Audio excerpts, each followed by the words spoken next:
함께 하나님의 말씀 보겠습니다. 열왕기하 11장 1절에서 21절까지 말씀입니다. 오늘 저와 여러분들이 함께 묵상할 말씀은 열왕기하 11장 1절에서 21절까지입니다. 함께 읽겠습니다.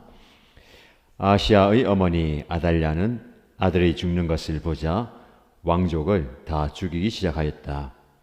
그러나 왕자들이 살해되는 가운데서도 여호람 왕의 딸이요 아시아의 누이인 여호세바가 아시아의 아들 요아스를 몰래 빼내어 유모와 함께 침실에 숨겼다.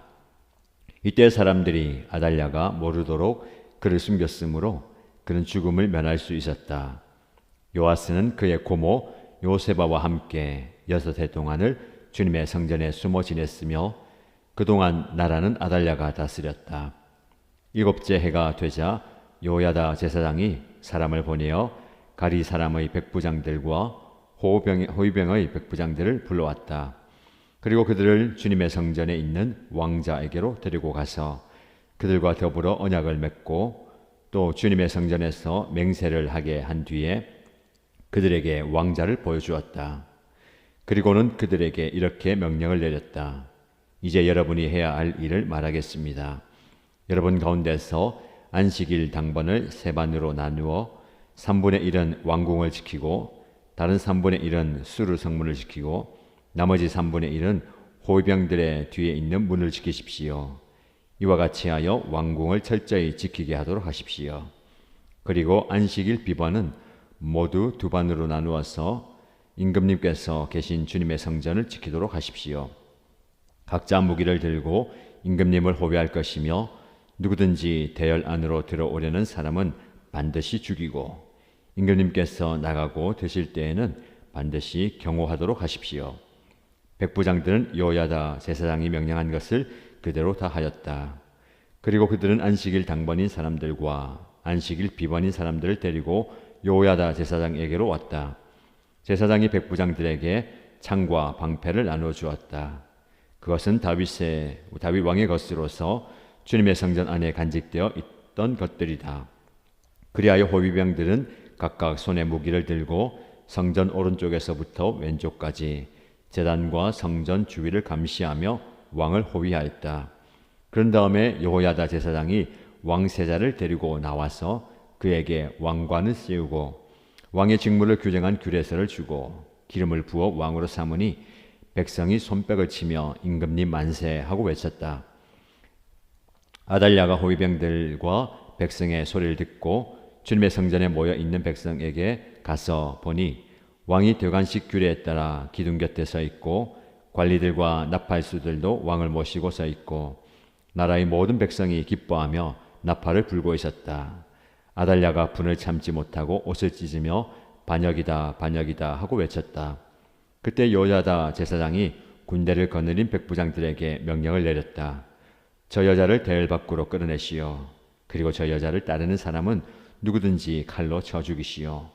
요야다가 주님의 성전에서는 그 여자를 죽이지 말라고 하였으므로 그들은 그 여자를 끌어내어 군마가 드나드는 길을 통해 왕궁으로 들어가 거기에서 그 여자를 처형하였다. 요야다는 이스라엘 백성이 주님의 백성이 되는 언약을 주님과 왕과 백성 사이에 맺게 하고 동시에 왕과 백성 사이에도 언약을 맺게 하였다. 그렇게 하고 난 다음에 그 땅에 온 백성이 바알의 신전으로 몰려가서 그 신전을 허물고 제단을 뒤엎고 신상들을 완전히 부수어 버렸다. 또 그들은 제단 앞에서 바알의 제사장 맏단을 죽였다. 그리고 여야다 제사장은 주님의 성전에 경비병들을 세웠다. 그리고 그는 백부장들과 가리 사람들과 호위병들과 그 땅의 모든 백성을 거느리고 왕을 인도하여 주님의 성전에서 데리고 나와서 호위병들이 지키는 문을 지나 왕궁으로 행진하여 들어갔다. 왕이 왕좌에 오르자 그 땅의 모든 백성이 기뻐하였다. 아달랴가 왕궁에서 칼에 맞아 살해된 뒤로 도성은 평온을 되찾았다. 요아스가 왕위에 올랐을 때에 그는 7살이었다. 아멘. 우리가 읽은 본문의 말씀의 은혜가 오늘 여러분 삶 가운데 차고 넘치기를 축복합니다. 오늘 본문의 말씀을 통해서 하나님의 언약, 하나님의 말씀이 어떻게 우리 삶 가운데 성취되고 이루어지는가를 살펴보시고 그런 말씀의 은혜를 경험하기를 축복합니다. 아시아의 어머니 아달랴의 이야기가 나오죠. 아시아는 예후에 의해서 죽임을 당하게 됩니다. 이제 유다의 왕이 비는 국가적인 위기가 다가오게 됐죠. 근데 이 왕이 죽임을 당하고 그 다음에 아들이 왕이 되어야 하지만 아들이 나이가 어렸던 탓 혹은 이 어머니인 아달랴가 중간에 권력에 대한 욕심을 가지고 그가 왕권을 차지합니다. 오늘 본문의 말씀 1절에 보면 아시아의 어머니 아달랴가 아들이 죽는 것을 보자 왕족을 다 죽이기 시작하였다. 아시아가 이스라엘에서 죽게 된 소식을 듣자마자 그는 그 뒤를 이을 왕족을 하나씩 죽이기 시작합니다. 이 아달랴는 아합의 딸이죠. 그가 권력욕이 강했던 것 같습니다. 자기가 권력을 차지하기 위해서 왕족을 죽인다. 사실 왕족은 그의 혈육입니다. 그 혈육들을 다 죽이고 그가 왕위에 오르게 되는 겁니다.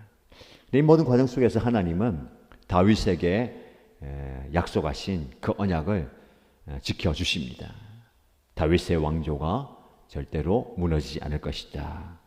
이 아달랴는 아합의 딸로서 시집을 와서 왕을 놓게 되었지만 이 다윗의 왕조가 끊어질 위기가 다가온 것이죠. 그러나 하나님께서는 특별한 사람들을 세우시고 그 사람들의 도움을 통해서 하나님의 약속의 말씀을 이루어 가십니다. 오늘 본문의 말씀을 보시면 이 아시아의 아들 요아스를 살리기 위해서 그의 고모되는 요세바가 힘을 씁니다. 몰래 요아스를 숨기고 그리고 그 요아스는 6년 동안 성전에 숨어 지내게 됩니다. 그리고 제사장인 요야다가 그 요아스를 잘 돌보고 때가 되매 요야다 제사장을 통해서 이 요아스가 왕이 되는 겁니다. 여기까지 말씀을 통해서 우리가 우리의 삶 속에 좀 적용하고 싶은 것은 잘못된 결혼, 어떻게 보면 왕권을 강화시키고 나라를 지키기 위해서 북쪽 이스라엘 아합과 맺은 그 결혼을 통해서 아시아는 죽음을 당하게 되고 그 어머니 아달랴를 통해서 아합의 길 그리고 어머니 이세벨의 길이 유다에 퍼지는 겁니다. 아합의 길과 이세벨의 길은 바알을 섬기는 우상숭배의 길이죠. 어머니의 길을 따르지만 아버지의 길을 따르지만 그것이 잘못된 겁니다. 우린 철저하게 하나님께서 원하시는 하나님의 길을 걸어 가야 된다라는 겁니다. 자신의 아들이 죽었다는 소식을 들은 아달랴는 그 뒤를 이을 왕족들을 하나씩 죽여감으로 자신이 왕좌를 차지합니다. 그의 아버지, 어머니만큼이나 악독한 모습이죠.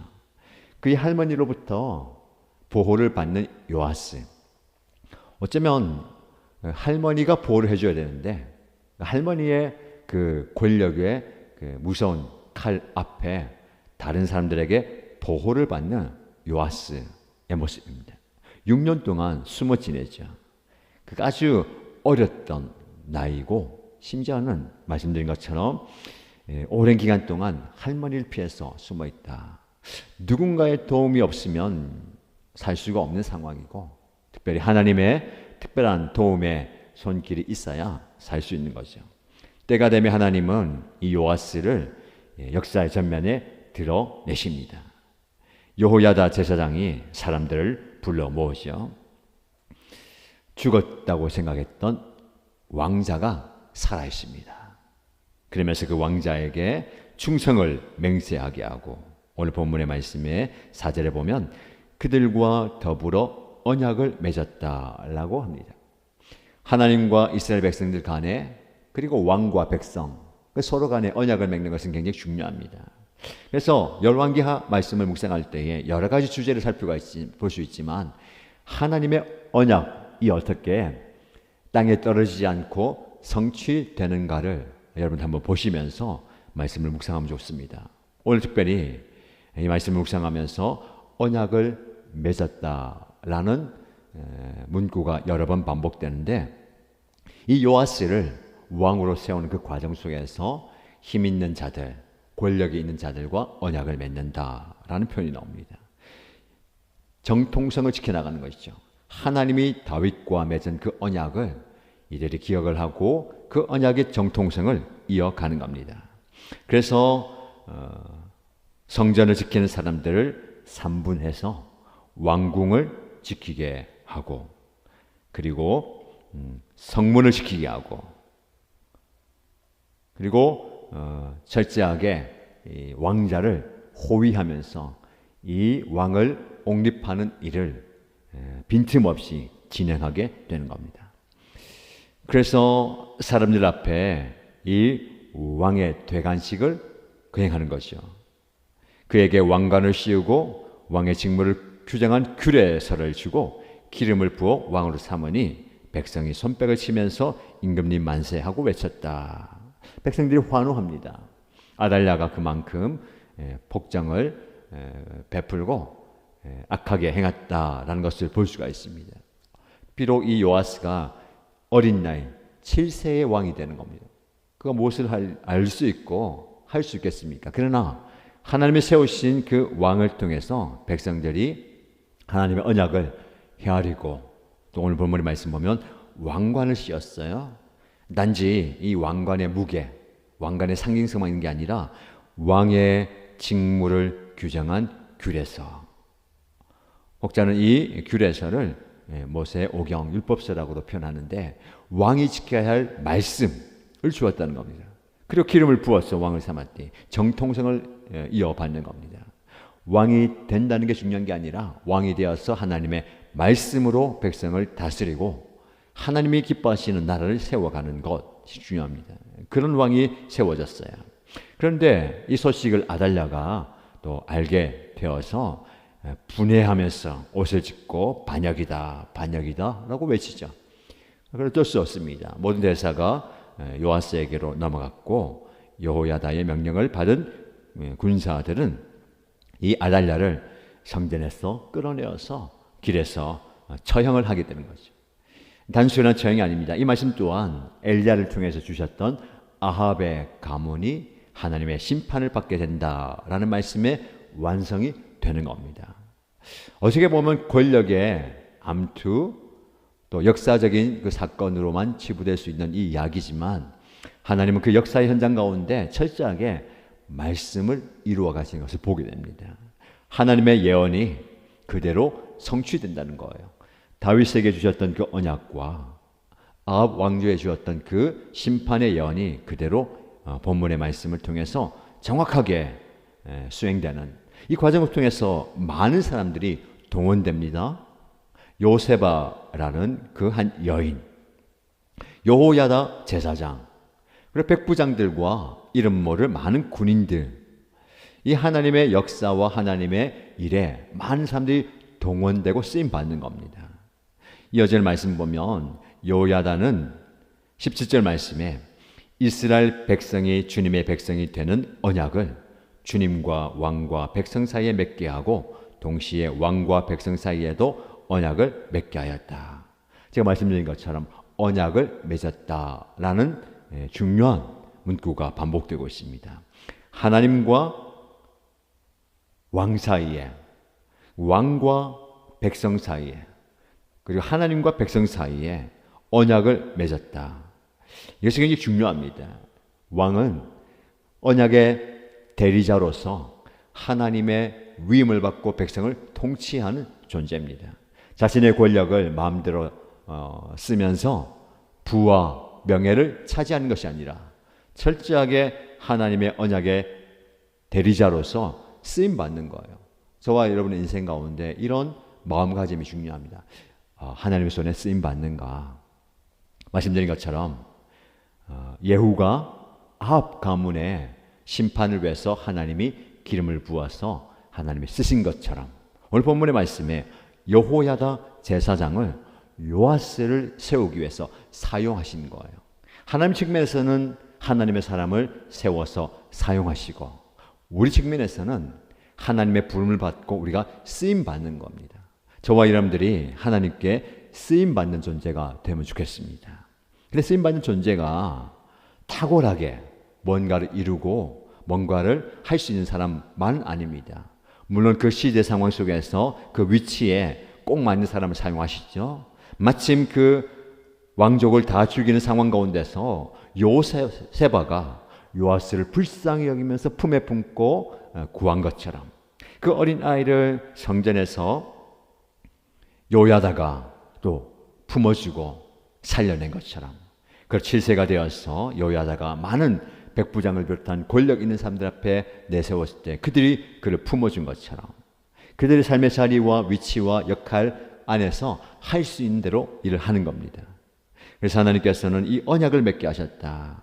이제는 이제 요아스를 하나님이 사용하십니다. 내일 말씀을 또 살펴보겠지만 요아스는 이 언약을 통해서 유다의 영적 갱신과 영적 개혁을 일으키는 거예요. 저와 여러분도 마찬가지입니다. 하나님이 아무것도 모르는 어린 아이 하나를 선택하셔서 숨겨주시고 또 자라게 하시고 또 삶의 현장 가운데 드러나게 하시는 것, 우리의 삶 속에서도 하나님이 그렇게 아주 우리가 알지 못하는 세밀한 손길로 우리 삶 가운데 역사하신 줄 믿습니다.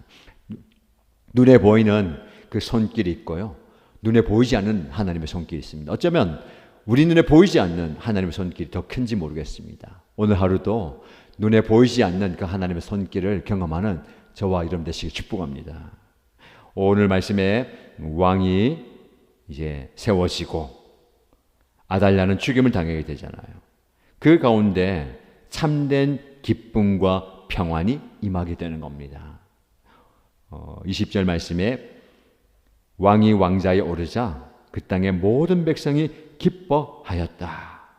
아달랴가 왕국에서 칼에 맞아 살해된 뒤로 도성은 평온을 되찾았다. 권력자들은 자신을 통해서 자신의 힘과 권력으로 평안과 평온과 평안함을 구하지만 어쩌면 그들이 죽게 되면서 진짜 그 성에 기쁨이 찾아오는 겁니다. 악이 무너지고 선이 승리함으로 참된 평안이 오게 되는 겁니다. 그 과정 가운데 온 백성이 기뻐하였다. 새로운 왕이 세워지면서 온 백성이 기뻐하는 영적 개혁이 일어나는 겁니다. 저와 여러분 삶 가운데도 이런 영적 개혁이 일어나기 축복합니다. 시대의 흐름과 대세를 따르지 말고요, 하나님의 뜻을 품고 하나님의 약속을 붙들고 살아가는 저와 여러분 되길 바랍니다. 그리고 언약의 공동체 안에서 말씀을 붙들고 살아가시고 말씀에 붙들려서 살아가십시다. 그리고 그렇게 살아감으로 하나님께서 쓰시는, 하나님께 쓰임받는 저와 여러분 되시기를 주님의 이름으로 축복합니다.